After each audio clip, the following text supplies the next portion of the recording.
Good evening.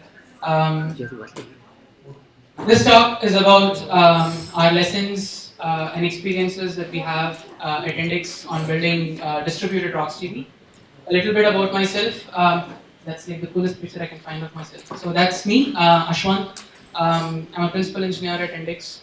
It's a startup that's out of Ramanuja MIT Park. And we deal with a lot of product related information. By product, I mean anything that you can find on your Amazon, Flipkart, Snapdeal, Walmart, Sears, etc. That's my Twitter handle. You can get in touch with me, but just please be gentle. I'm a very gentle person. Okay, so today's talk is going to be around these three things. First is about what's RocksDB. Next is about why we built distributed RocksDB and some of our lessons distilled into, based on our experience running it in production for the last 2 to 3 years. Okay, so let's get started. So RocksDB is basically a very fast, persistent KV store. It's built for server workloads and it's an embeddable library. So RocksDB is not like a system or a binary that you can just download and start it on a particular port. Instead, it's a library that you embed into your application and then it works within your same user space as your application. And the whole data store is optimized for SSDs. We'll look into why specifically SSDs a little later in the presentation, in the talk. So RocksDB initially started off as a fork of another project called 11DB. It's a project from Google which was written by Jeff Dean and his trusted partner Sanjay. So it's more of a miniature version of the Bigtable. If you have read the Google's paper, Bigtable paper, it's modeled after that. Or a closest equivalent in the open source space is HBase, right? So it has the same columnar format, data model of how you store for a given key and things like that. And it also uses an LSM tree, which is log structured merge trees based on SSD files to handle like random writes into your system, into your KV store. And yes, it's written in C++, right?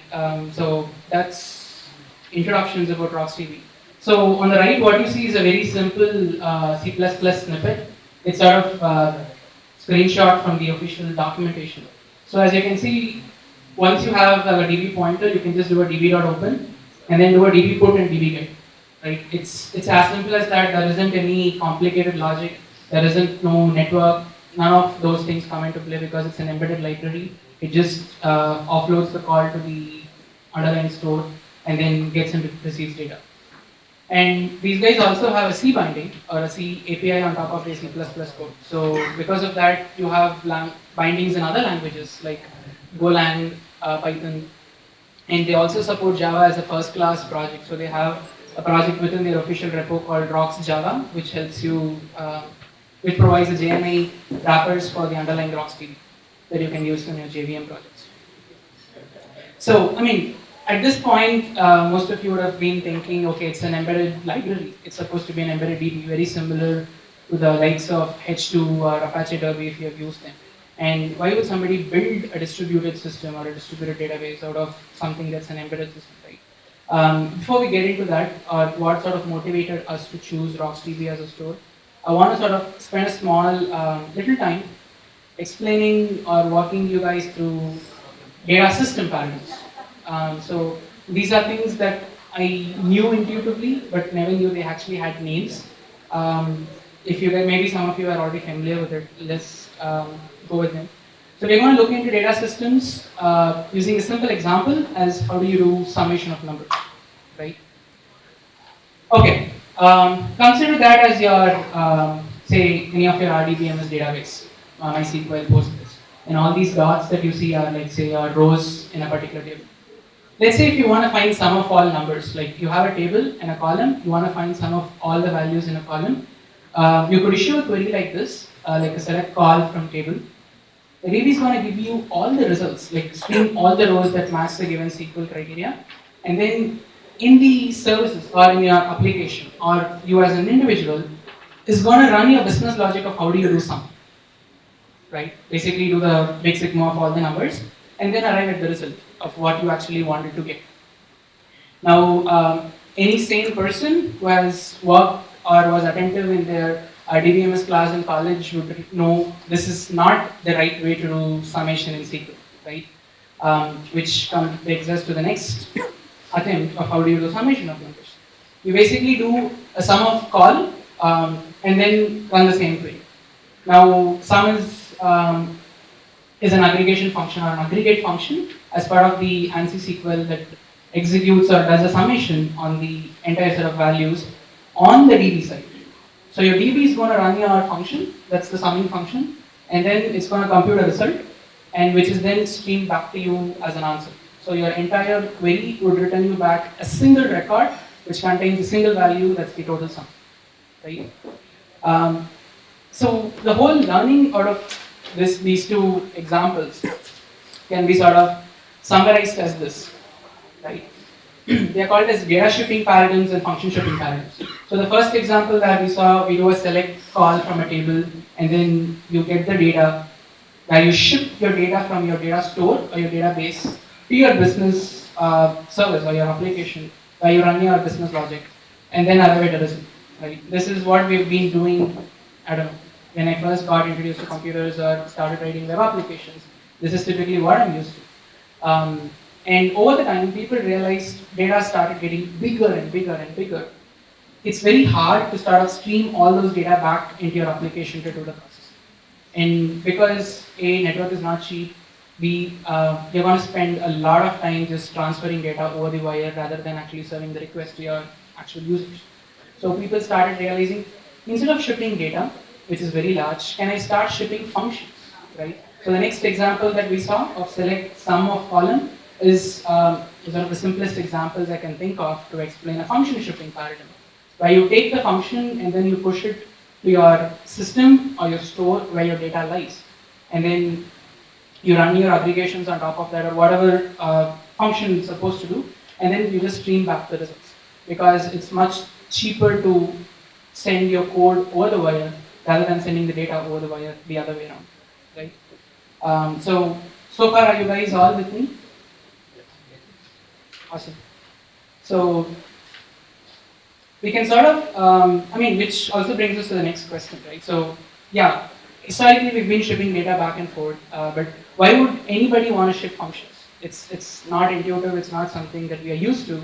We are used to getting data into our system and running code, but we are not used to sending code to another system to execute and give us back results. Why would you ever ship functions? And I have two words. It's called data locality, right? So whenever your services has a requirement where it needs to have very low latency to handle requests, and it's highly data intensive, you need to process large amounts of data, or really, by large I mean something that doesn't fit into memory, not a large as the oftenly misused term big data, but by large I mean something that usually doesn't fit into your server's memory, right? So for those kind of applications, data locality is one of the fundamental characteristics that you would look for when you're building such systems. So the another examples of, or a common examples or use cases where you would ever do these kind of function shipping is when you want to do recursive reduction. Okay, a disclaimer, I don't even know if it's a valid term, I just coined it up like last week, and I thought it was really cool, so I just want to keep it that way. If you guys have any oppositions, please let me know. I'll probably be willing to correct it.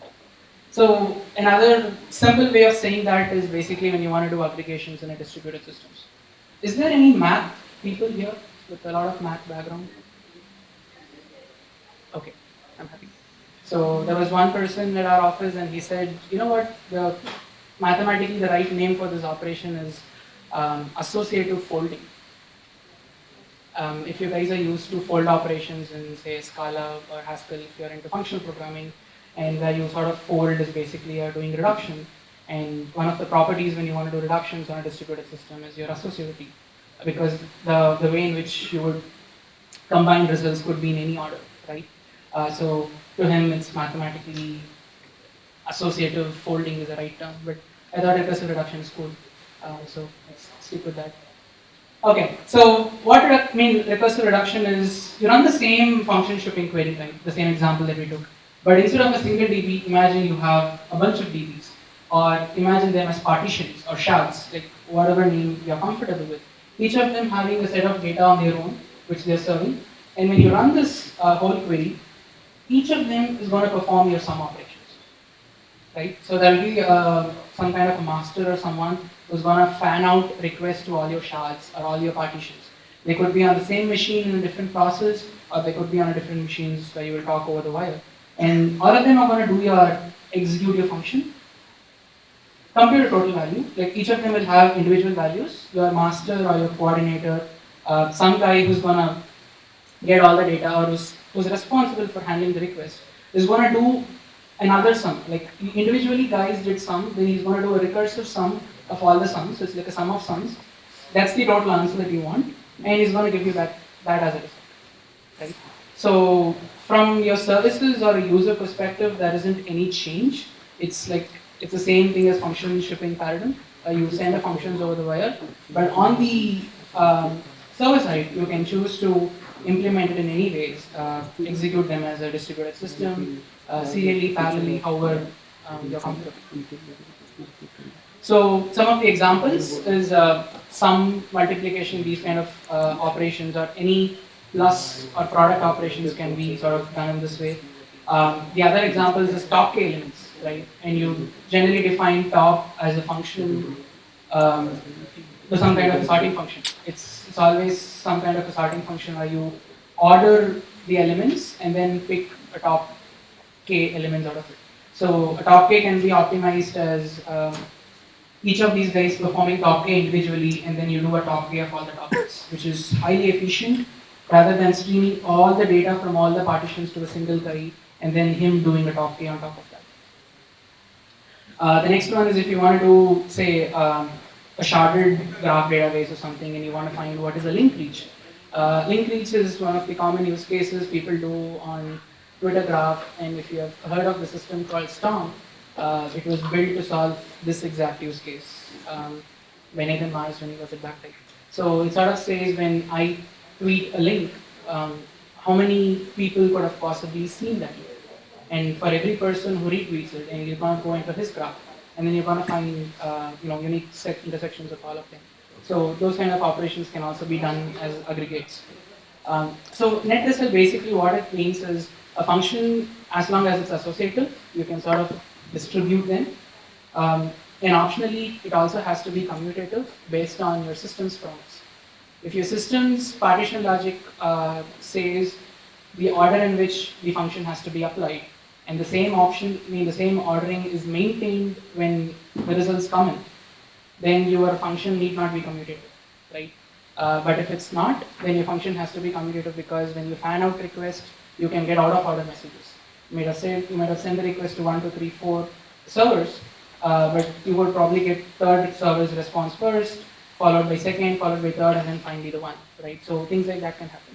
So depending on the promise of the system, your function may or may not be commutative.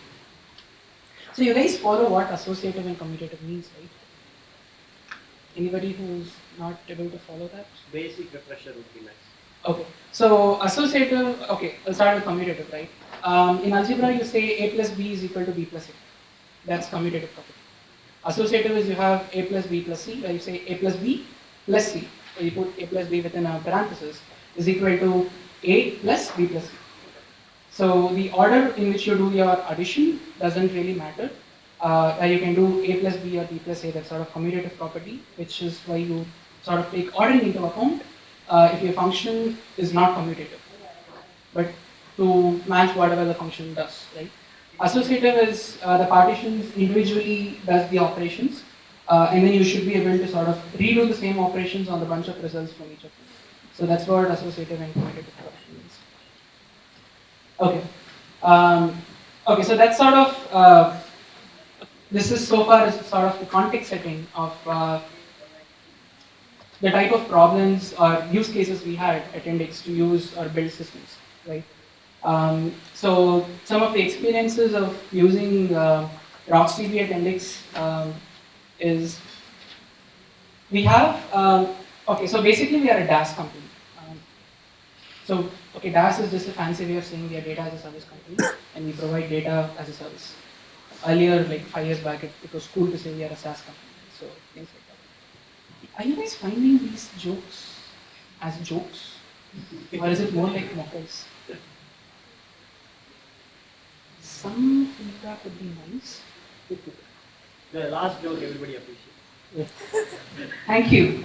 Thank you. Okay, so our whole business model is, or a product is basically an API which you can, which exposes REST endpoints, which you can query product and pricing related information.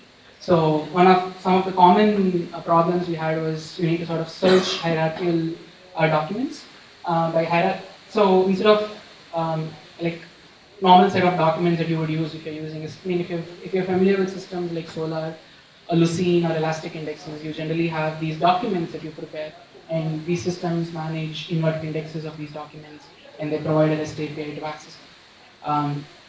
We had very similar use cases, but we sort of had to do it on hierarchical documents because a product information is by nature hierarchical. An example of that is, let's say you have an iPhone. What's the latest iPhone? iPhone 7? 7. So you have the latest iPhone 7, say a 64 gig, white color. They're still selling white, right? Okay. So all these white color phones that are there, and Flipkart is going to be selling that phone, and you'll be getting that information from Flipkart. So Snapdeal is also going to be selling the same phone, and Amazon is also going to be selling the same phone. And if you have visited any of these sites, all for the same product, right, you would realize all the three sites would never have the same set of information.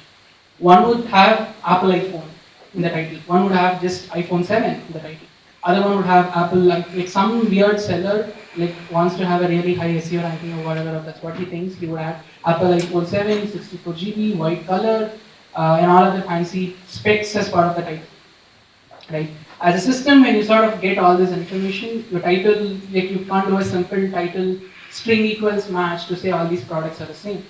So we have a bunch of complicated algorithms that run to decide all these products are the same.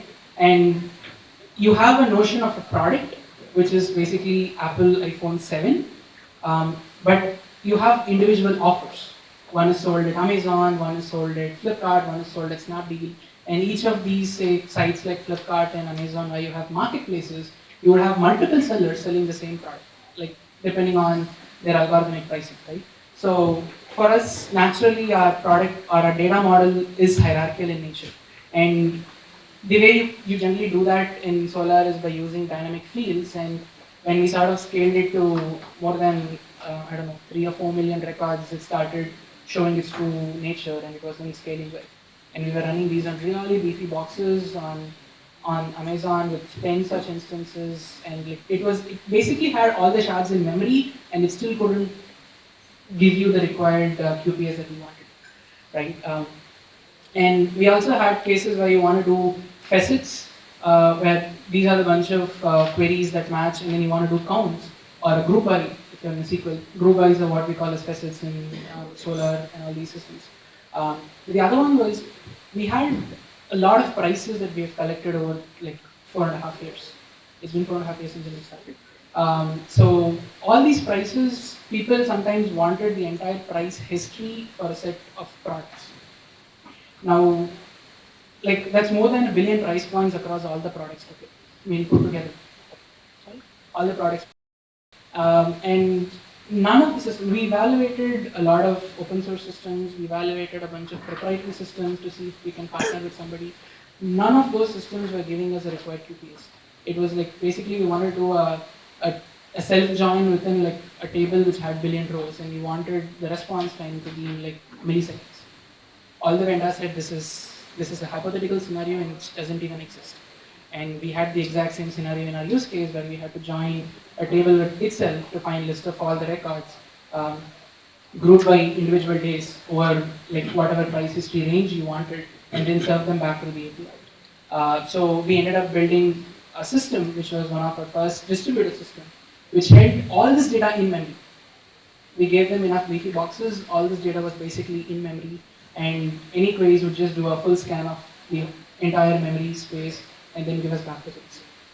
Which was, so we used to have an app, the whole page time, rendering time for the app reduced from minutes to milliseconds when we introduced the system into production.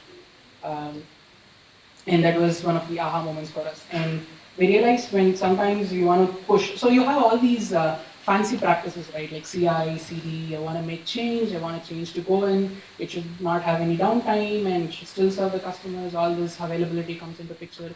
Uh, it's funny when business people talk about this high availability and high consistency when they really can't see the difference between the two. And then you start realizing when you sort of, once the system was up and serving, it was really fast. It was serving all the requests in milliseconds. But the time it took to read the data from disk to in memory was in minutes. By minutes, I mean it took like 35 to 45 minutes. And if you ever wanted to push a new code under the realm of continuous delivery, um, it's basically not possible, right? Or you sort of resort to something like a BG type of a deployment where you bring up a full parallel cluster, you deploy the new code there, wait for the data to get downloaded. Now, when you don't have the data locally, we use S3 as a storage, and you end up spending another 1.5 hours downloading all the data from S3 to local box, and then sort of spend another half an hour loading the disk data from the disk to in memory. So our deployment time, which now becomes 2 hours, and when somebody triggers a deployment, he even forgets by the time deployment completes, and you don't even know if it completed properly. And somebody would get a pager saying that, oh my god, the system is down because the BG flip didn't happen properly, or things like that happens all the time, right? So that's when we were introduced to the whole thing of RocksDB, where, okay, I don't have a lot of slides to talk about this, I just sort of doing it in extempo manner. Please bear with me. I didn't plan to talk about this, but given all you guys are interested and listening to it, I just thought I'd talk about this one. That still holds good, right? Yeah. Awesome, thank you. So RocksDB, as we said, right, it's like a library and it's persistent. So it sort of can store data on disk, and when you restart your process, you can still get the data back. And one of the cool things about that is we mounted the RAM on like basically a RAM disk, mounted that as a file system, and we had the RocksDB running on top of that file system. So if you ever wanted to do a deployment, you just do a process restart and not a data reload, because data was always available in memory. And like it was not something that we discovered. Facebook has this beautiful paper called "How to Do Fast Server Restarts," where they separate the memory lifecycle versus the process lifecycle, as long as they can keep the data which is in memory. So we are not talking about NVM systems, right? These are not non-volatile memory. These are actual RAMs which are volatile, but you sort of separate the lifecycle of the process and the memory so that you get a stark distinction between the two. So that's how we started, and this system is mostly read-only because we have like a batch process which creates this data, and the system just loads it. And once it loads it, it sort of just serves the request. Until recently, we realized the competitors are giving like real-time information, and we should also start giving real-time information to our customers. And business came in and said, you want to provide ingest data in real time. And that's when this whole price history service started getting even more complicated, because now you need to ingest data at the rate at which we crawl. And like if you see this line, we sort of crawl 20 million URLs a day, which is around 20,000 URLs per minute, or around that 15 to 20,000 URLs somewhere between the mean range. And your system should be able to take in so many writes, 15,000 URLs or price points, right, on a bare minimum, where each page could produce just one prices. If you have you seen category pages? When you browse products or when you search for a product in Flipkart, you get a product listing page, right, where it shows you multiple products. Now, we are also smart where we also crawl these type of pages because our yield is more. In a single page fetch, I can get like multiple products, price and product information. So when you get that, your prices sort of like is a factor of how many products gets displayed. If it's 20 products per page, you get 20 prices out of this. If it's a 50 products per page, you get 50 prices out of it. So the system service should be able to handle so many RPS, or basically writes per second, and we realized RocksDB was actually able to do that. Right.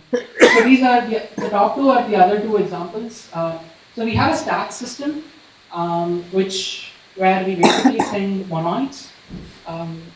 Okay, monoids is again a fancy word of saying a function that basically has, sorry? Only one instance. That's, so monoid is in mathematical property, it's basically something that's associative. Plus it has a bunch of other properties like it has a plus, sorry? Closure, associative. It has closure, it has associative, and identity becomes a semi-group where a monoid. Okay, all these are fancy terms, right? Where math people talk. It basically goes back to this thing. Imagine monoids as a function that's associative and also commutative. So we model all our system stats or metrics as monoids and we send them over the wire. And we have a system that sort of ingests all of these, grouped by a particular metric name, and computes all these numbers that we want. The reason we build that, I guess each of these can be a talk like this on its own, which deserves a talk on its own. At a high level, most of these systems that we have built is because we tried all those open source alternatives out there. And the reasons for choosing them is one of the two, or probably two. One is they don't really scale well. Like it's really awesome when you try it on your local laptop or a small machine, when you start having thousands of nodes, sending millions of events per minute to a particular metric system, they start breaking. The other cases is the operational complexity of running the system is very large, right? For us, operations is one of the like we treat it as equal to a functional requirement. So basically, you first check if the system suits your need, and the next thing we actually check is this system functional? Can I is this system operationally easy? How hard it is when I want to say do a version upgrade? How hard it is if I want to restart the process, or what happens if the process crashes? How many configurations does this system support? Does all of this make sense? So all these, like we have this whole process of ops review that we go through to check the operational complexity of a system before we say we want to use the system in a staging or a production system, right? Production environments. So we have the stat system that was built on top of this, which uses RocksDB as a store. The other system is basically HTML archive as a store.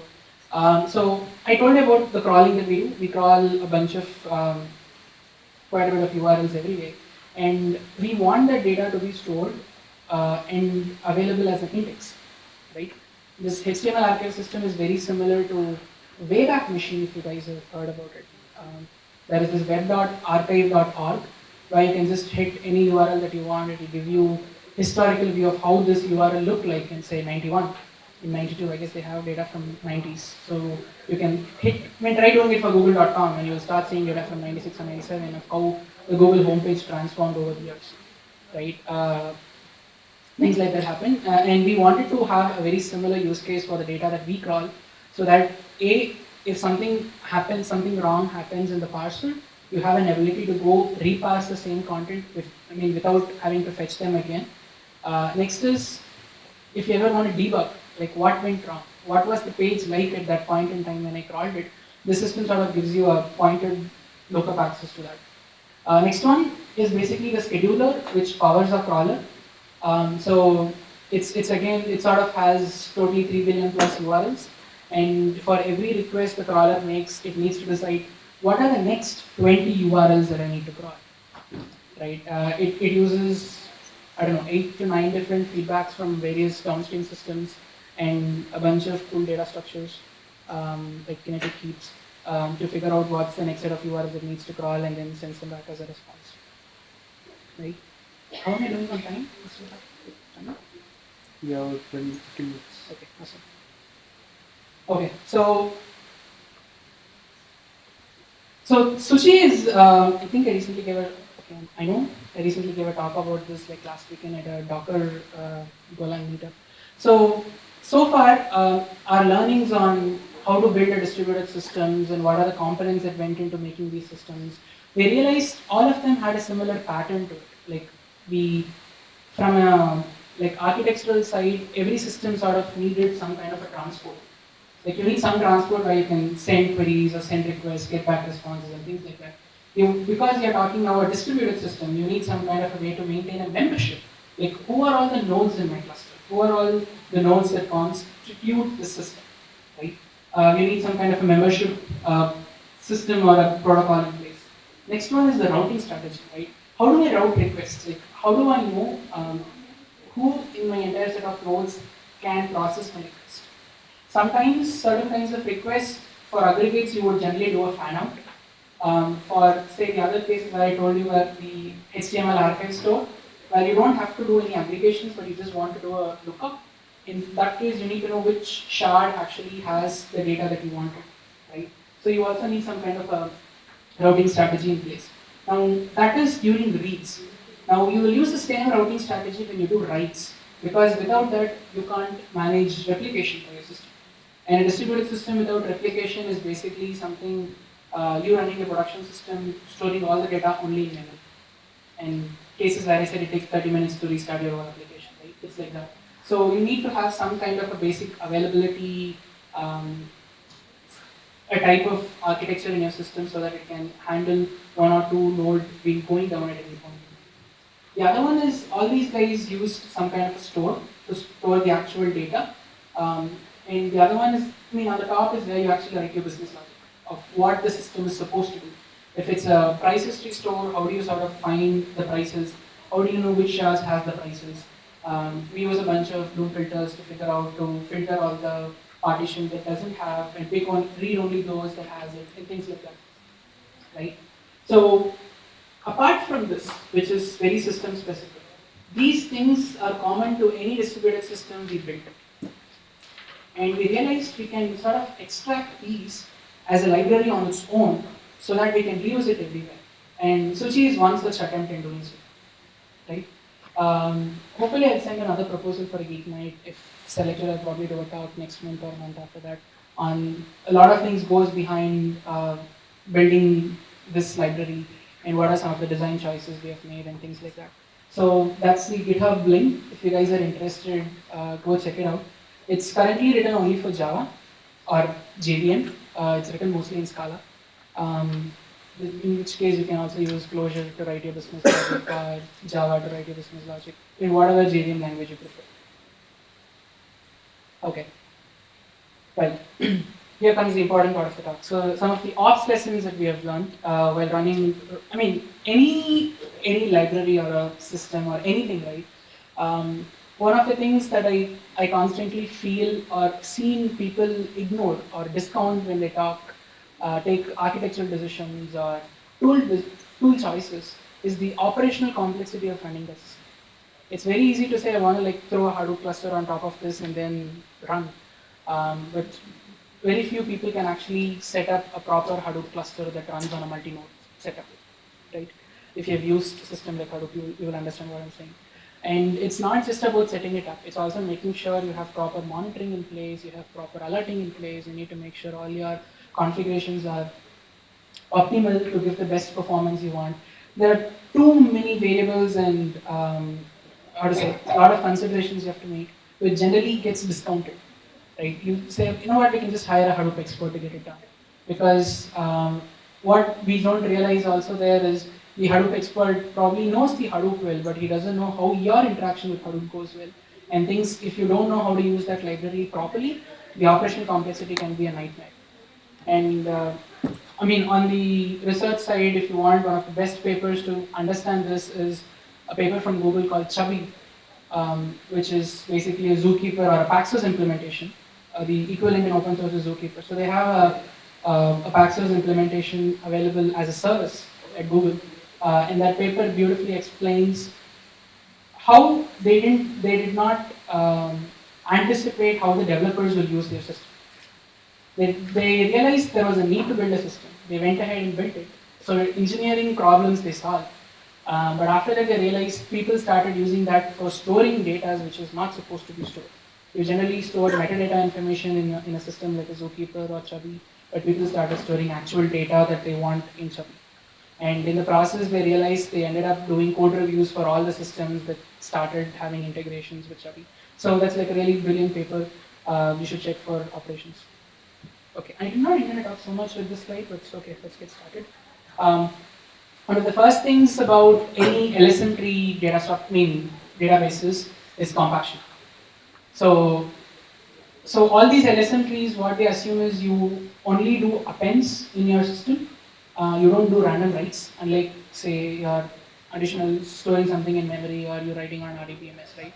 So you start doing appends for all your inserts that you do, all your writes, and then you sort of put them into various levels as a level 0, which is basically all your data gets returned into level 0, and then you sort of combine all of them into, like, you remove duplicates, you remove all the deleted items from your set, and then move them to level 1, and then it goes on, right?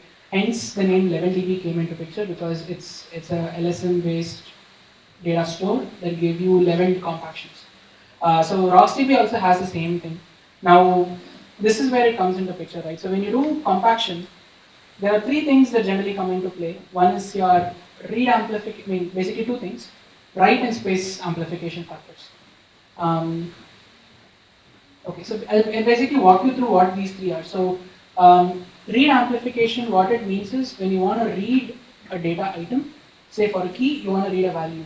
And let's say value is 10 bytes, right? But to read the 10 bytes of data, you ended up reading, say, 50 or 100 bytes of data on your disk. The difference or the ratio between the two is basically a read amplification factor. So how much more data I ended up reading to read the actual required data that I wanted. So the same thing goes for write. When I want to write 10 bytes of data, how much data did I actually end up writing? That's your write amplification factor. Space is basically, if I totally write, say, 1 GB of data, does it consume only 1 GB, or does it consume more than 1 GB? How much more data does it, I mean, how much more space does it consume? That sort of determines your space amplification factor. Now, you remember initially in the beginning I talked about this guy is optimized for SSDs, right? One of the key differences between, say, using an SSD disk and a regular spinning HDD disk is your write amplification factor. Because SSDs are basically flash drives, right? Even same goes good for the pen drives that we have, or the SD cards that we have. You can't basically overwrite the same data, or it's basically called programmable erasable cycles, PE cycles.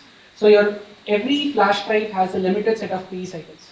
So if you're going to do very IO intensive work on your disk, which involves a lot of writes, not just reads, but a lot of writes, your disk lifetime is going to naturally reduce.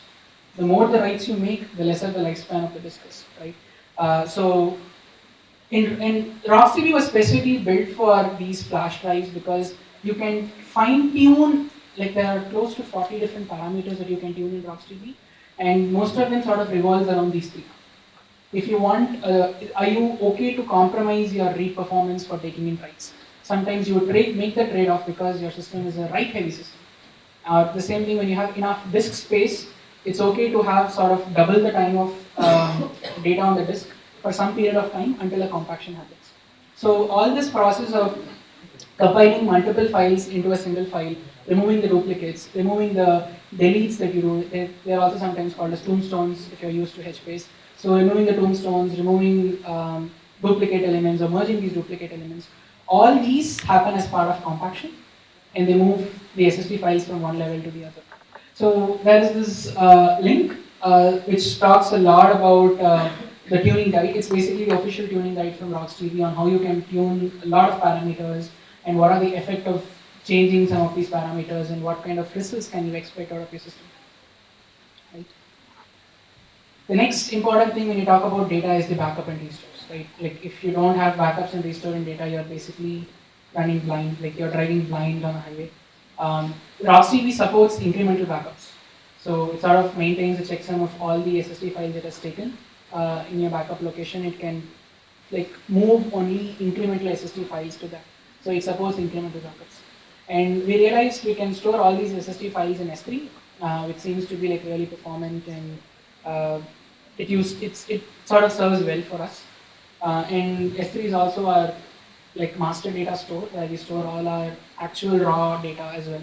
So it sort of nicely fits into us. The next one is basically something we started noticing recently. Is sometimes when you run backups, you have this sudden spike in CPU. It's more like a note if you guys are gonna try out RocksDB on a really large data setup. I don't still have an answer to this yet, or why that's happening. We are still trying to find root cause for this, but that's something to be watch out for if you're trying to use these incremental backup features. Sure. Thank you. Okay, I'm done.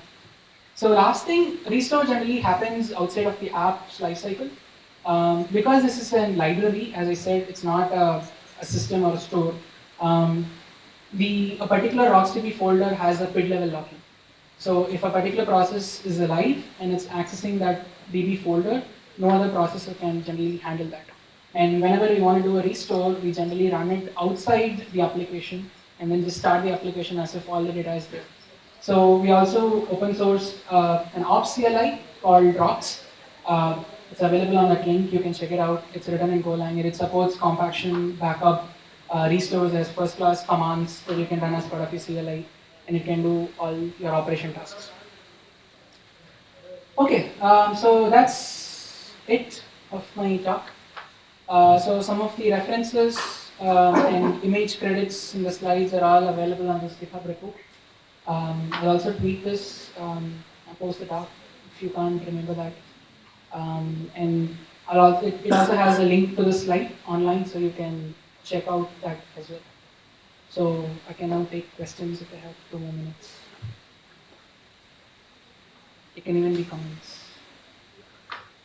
It can even be feedback. Build upon RocksDB actually. You would have started with some already existing code, right? Just like how Hadoop started on Lucene, something like that. Base engine, you started upon which engine, or from the scratch you have written engine? So RocksDB is not something that we built. What did it look like that? RocksDB is from Facebook. Okay. We did not build RocksDB. Maybe I should have made that clear. So I thought it was apparent from the link. So it's actually built at Facebook. It's part of the Facebook. It was built by Facebook database engineering team. They forked LevelDB and then made some changes for their server workloads, and then they open sourced it.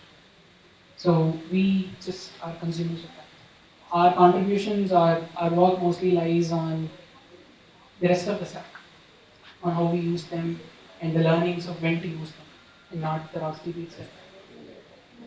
So you said you manage multiple nodes, and each node has a copy of the RocksDB database. Correct. That is same across multiple nodes. It depends. So if you have a fully replicated setup where you have 3 nodes and your replication factor is 3, probably that's as same as having 3 copies of 3 nodes having the same set of data. So do you have a concept of a master?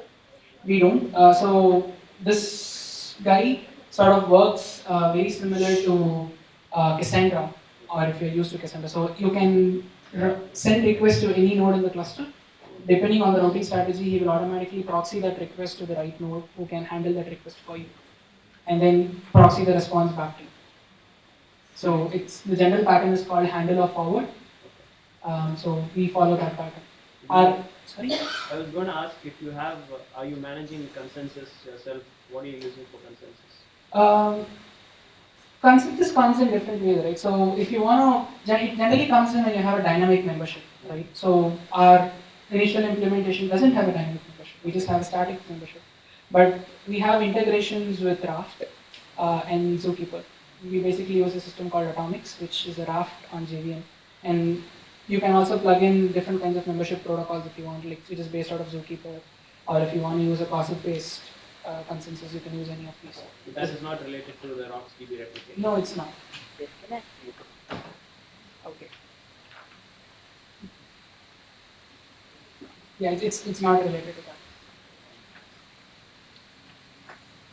that. Any other questions? Do a web scraping for getting the. One. Can you So please you can't- clarify? Yeah. You're not doing any web scraping. I mean, it's okay. I don't know. It's a philosophical debate, so I generally don't consider what we do as scraping because what we do is we fetch and then we process it later. Scrapping generally means you crawl or you fetch only to get the specific information you want. But we don't do it for that. We sort of crawl and archive the full HTML page and then process it later. Because the way we process it, it changes over time.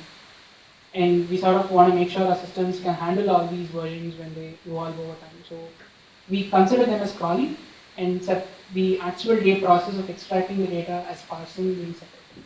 We don't, it's That's good. yeah. But my question is, won't they blacklist your request when you continuously hit them? Yes, How they do you do. handle that? Okay, I can talk about it. As I said, so each of these deserves a talk on its own. Can I just take 2 more minutes? I'm very sorry. So we do what is called as we have what is called as a crawl policy, where we make sure we adhere to a politeness delay for every step. So we Something don't. like 10 seconds or 11 seconds. Whatever. It depends on the site. It depends on a bunch of factors for a site, and it also depends on if you have a personal tie-up with the store. They would have whitelisted you, so you can crawl them at a much larger rate. Or sometimes people realize, you know what, my systems can't handle your workload, so you better not crawl me. I'll give you feeds. So we have a lot of ways to get data into the system. And in this case, RocksDB is used by the scheduler that does the call. Okay, so Arun is gonna show me away, so I'm just gonna stop here. Thank you so much, people.